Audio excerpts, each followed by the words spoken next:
So what I'm doing here is simulating the navigation seat. Getting these angles cut correctly is going to be quite a feat. So that's 1 down and 3 to go. Of course, that's the simple one.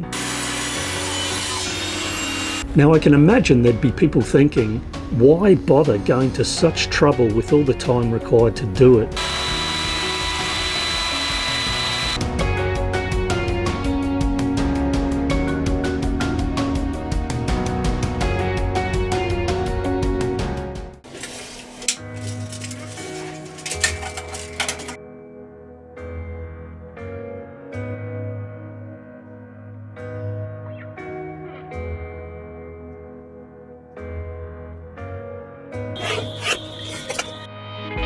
So this is how we end up, shades of blue and gray.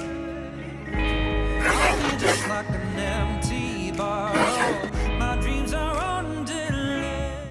So the idea with this little bit of template is to use it to get the angle right and the length for these 2 little struts. They are going to be on an angle from the seat top back to this block, and so obviously the ends here, which will be much thicker than that, need to have the right angles on them so that they're a nice snug fit. This will take a little bit of trial and error and in and out to get this right, but that's the job of this little template. My dreams are on delay. I just wanna climb on top of a hill and throw it all away, away. Take me far away before my mind spins off and I am all derailed, derailed. So what I'm doing here is simulating the navigation seat. To save myself going up and down, I already know this is going to take some time. So what I've done is simulated the arrangement in the boat. I've got that bottom block there. This is the seat itself. And here's my little template.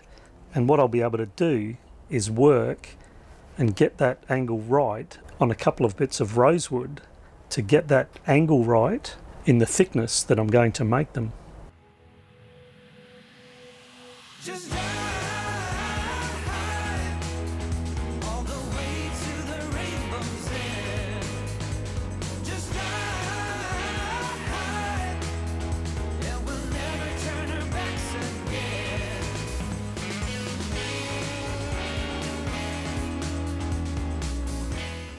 Right, now I've got my 2 struts, but now the real fun begins. Getting these angles cut correctly is going to be quite a feat. If you can imagine, if these were just coming at right angles to where the seat comes to, it'd be fairly easy, but they're not going to be at right angles. They're going to be at a slight angle like this. So that makes a complex cut here. It's not only got to be cut to a V like you saw on the template, but it's also got to be cut at the angle that it's going to nestle in underneath that seat. And the same applies at the bottom end. Tricky. That's why I've set up that little simulation, which I'll put back up in place to check things against, but it's going to be quite a bit of work to get those to fit snugly and look like a nice tight fit, like it was made to fit properly. So this is how we end up. The game is set to play. Every day remains the same now. One decision we obey. I just wanna climb on top of a hill and throw it all away, away. Too far away before my mind spins off and I am on derailed, derailed. Just drive all the way to the rainbow's end. And we'll never turn our backs again. Well, as you might be able to see, there's quite a bit of work in getting those angles even near, never mind precise. Those angles have come up okay on each, but in the process it has ended up a little bit shorter than I need it to be. So I'm going to have to watch that when it comes to the real things. This is an offcut that I'm working with from making the actual struts, so it's the same size but not the right thickness. So it's been a good trial to try and play with these angles and see how I'm going to get them cut.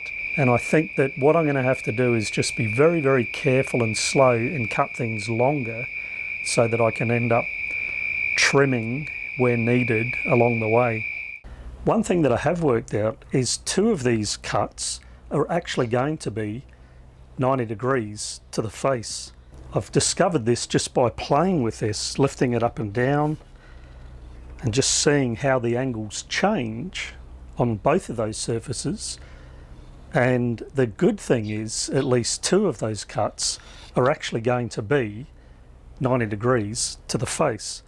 For this end, it's this face here, which is along the underside of the seat, and on the bottom part it's actually on top of that little block, so on that axis as well. Just to illustrate that, by raising and lowering this, you can see what I mean.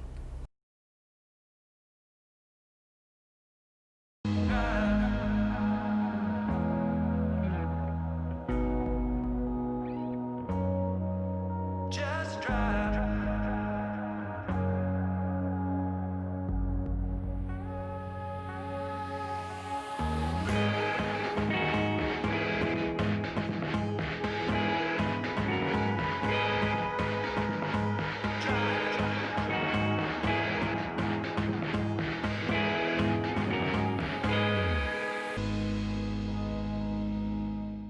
So that's 1 down and 3 to go. Of course, that's the simple one. And as you can see, this other one is quite a complex angle, which I'm going to have to sort out. Now you can see what I was talking about. Now I can imagine there'd be people thinking, why bother going to such trouble with all the time required to do it? Why not just get something simple, put it in place, fix it, job done? Of course, there's validity in that. But for me, I've got my eye on the prize at the end. Once it's finished and I get what I want, I will take pride in it and I'll enjoy the beauty. For me, it is beauty. And as for those who might have noticed, at the end of every video, I do have that saying of mine, which is the beauty of sale. And so for me, it's worth it. And of course, the other thing is it's a challenge. I enjoy the challenge. It motivates me. Another thing to address, there might be thoughts or even questions. Where do you get these ideas from? Really, that just comes from me looking at each thing and thinking, what do I want? And from there, both the solutions and the look of what I want just form.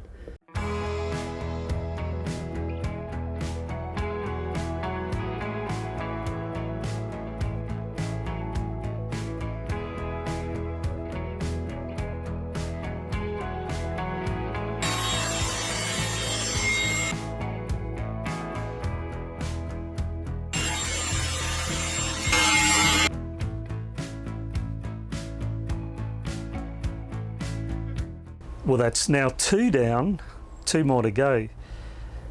It's fitting on this simulation okay. Of course, the real test is to go inside the boat and test it. Unfortunately, I won't be able to because I really need to get this other end cut, otherwise it won't fit in to check it. I can cut this angle fairly easily now, but that has come up well. I thought I'd be hand sawing, but look at that. With a bit of patience, I was able to figure that out and use the saw, which comes up with a much better cut. So I'm hopeful that I can continue with this and get those cut with the saw to be a nice and sharp finish.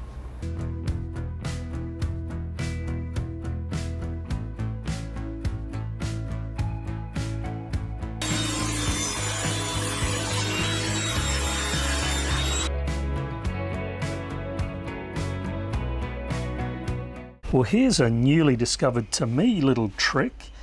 Basically, if you want to know whether your piece, when you're cutting miters, is on the right angle, I just drew a straight line, making sure I missed the tooth there, from the blade, made a pencil mark, and then what you do is you can bring your piece, when it's got the marks on the timber at both edges, and you can line those two edges up with your pencil line.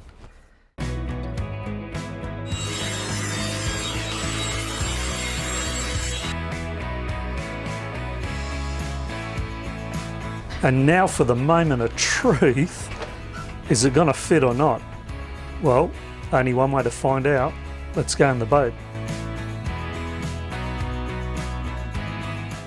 Well, as mentioned, I've left this long, and of course I am glad I did. It does fit very nicely, especially for a first attempt.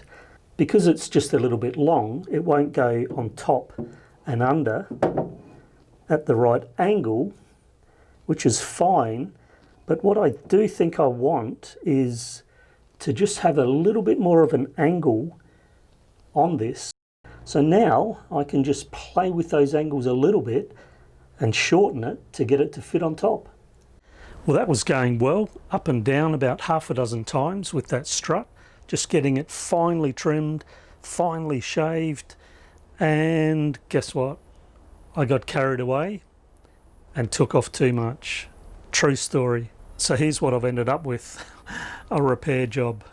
I'm not real happy about that, but epoxy glued in, that's the high end, so that won't be seen.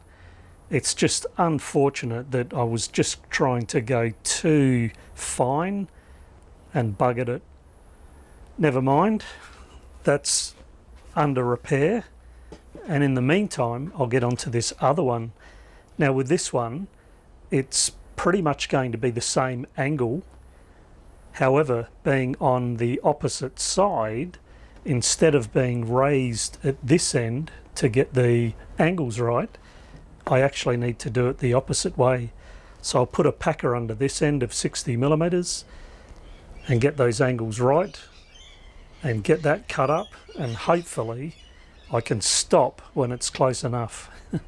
And the other thing to say is the glues that I'm using will completely fill up any slight gaps, so it really doesn't need to be a dry perfect fit.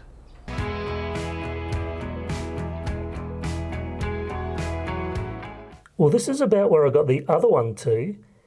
That bottom one there, if you can see, there's not a gap on either side. This side or the other side. So that one really is spot on.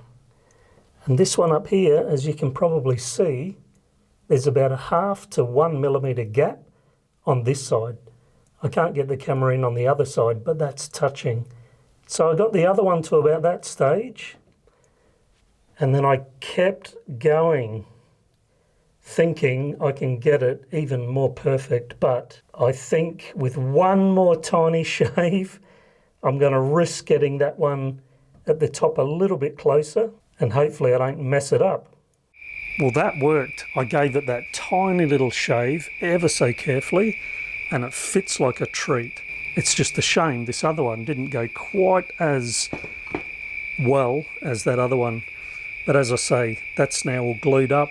I'll leave that overnight, then I'll be able to trim that up and get it to fit. And just to restate, this is the top bit, so that won't even be seen, fortunately. The only other thing I'm going to do with these is just take these corners off by rounding them off with the router. And I think that'll just give it a nice little touch with the profile that that router bit will leave.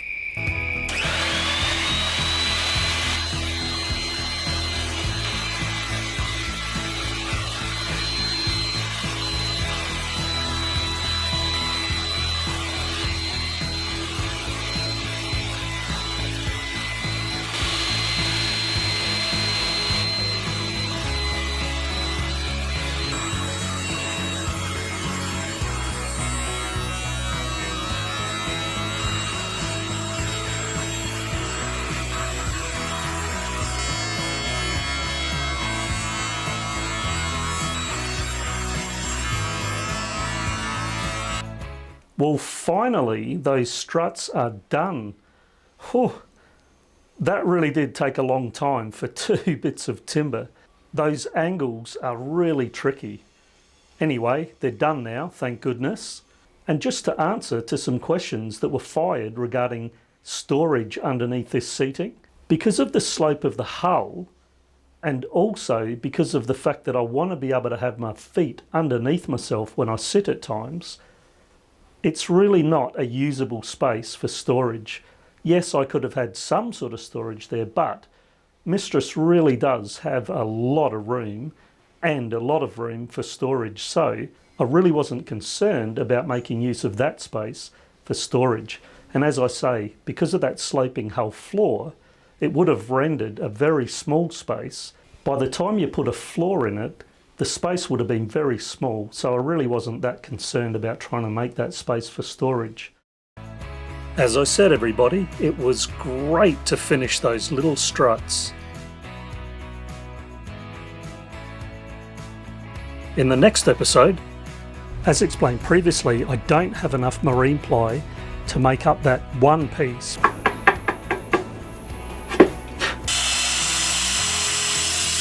I need to cut this edge off, but it's got a bit of a curve. Please like, subscribe, hit that bell and share. I'd really appreciate that.